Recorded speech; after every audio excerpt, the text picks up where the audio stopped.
Assalamualaikum warahmatullahi wabarakatuh. Bismillahirrahmanirrahim. Alhamdulillahirrabbilalamin. Wassalatu wassalamu ala asyrofil anbiya'i wal mursalin sayyidina wa maulana Muhammadin wa ala alihi wa sahbihi ajma'in. Amma ba'd.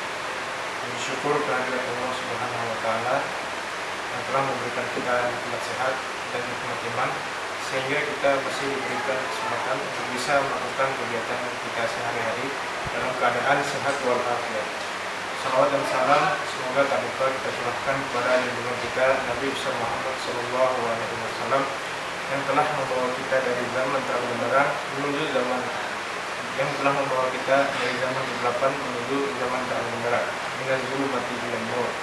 Perkenalkan, nama saya Hamil Muhammad Mufawwin dari Prodipai Kelas D. Di sini saya akan menjelaskan materi saya tentang najis untuk mata kuliah metodologi pembelajaran fikih, yaitu tentang najis. Pertama kita masuk dulu ke pengertian najis. Najis adalah menurut bahasa Arab yaitu bermakna al-khadzarah, yang artinya adalah kotoran. Sedangkan definisi menurut istilah agama atau istilah syar'i, diantaranya adalah ulama Asy-Syafi'i menjelaskan bahwa najis itu adalah segala sesuatu yang kotor. Menurut Imam Al-Malikiyah, najis adalah sifat hukum suatu benda yang mengharuskan seseorang itu tercegah dari kebolehan melakukan salat bila terkena atau berada di dalamnya. Nah, selanjutnya adalah macam-macam najis. Ditinjau dari cara membersihkannya, najis itu dibagi menjadi 3. Yang pertama, najis mukhaffafah atau najis ringan. Nah, najis ringan atau najis mukhaffafah ini adalah yang berupa air kencing bayi laki-laki yang belum berusia 2 tahun. Najis yang tergolong ringan ini, cara membersihkannya cukup mudah. Cukup dengan membersihkan tubuh atau bagian tubuh yang terkencingi. Akan tetapi, walau najis ini tergolong ringan, akan lebih baik jika terkena olehnya setelah membersihkan diri dari najis ini, kita harus mensucikannya lagi dengan air wudhu. Najis mukhaffafah dapat dibersihkan dengan 3 cara, yaitu dengan mensucikan air sekali percikan ke area yang terkena najis lalu mengambil wudhu. Yang kedua, bisa melalui mandi lalu berwudhu.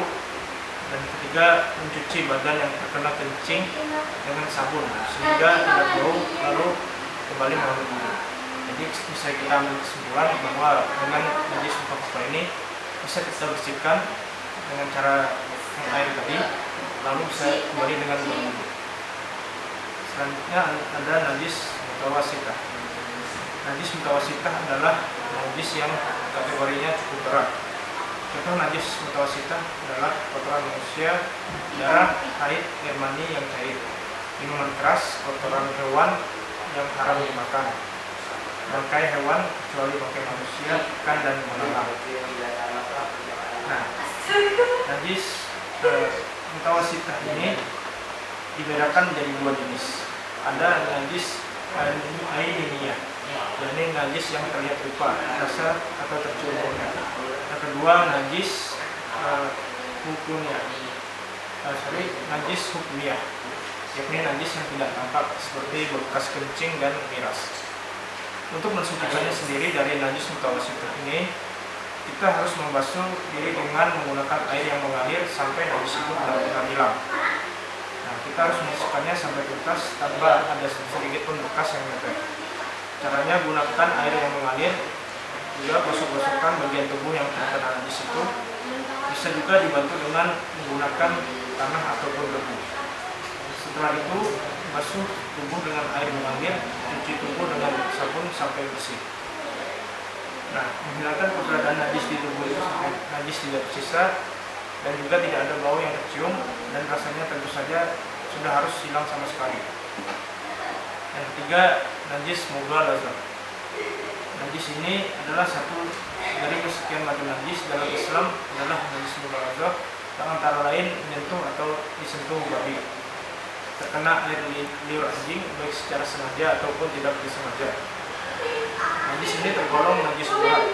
Untuk membersihkannya sendiri dari najis ini diperlukan bilasan air sebanyak 7 kali dari air mengalir, dan juga menghilangkan juga dengan mencuci tubuh pakai sabun. Sedangkan ada juga najis lainnya selain dari jenis najis di atas, ada jenis lainnya yaitu najis mafu atau najis yang dimaafkan. Nah, najis mafu ini najis yang tidak perlu dicuci atau dibasuh. Contohnya kita menyentuh bangkai yang tidak mengalirkan darah, keluar darah atau nanah dari kulit atau karena sakit. Ya. Baiklah, demikian penjelasan materi dari saya. Kurang lebihnya mohon maaf. Terima kasih atas perhatiannya. Assalamualaikum warahmatullahi wabarakatuh.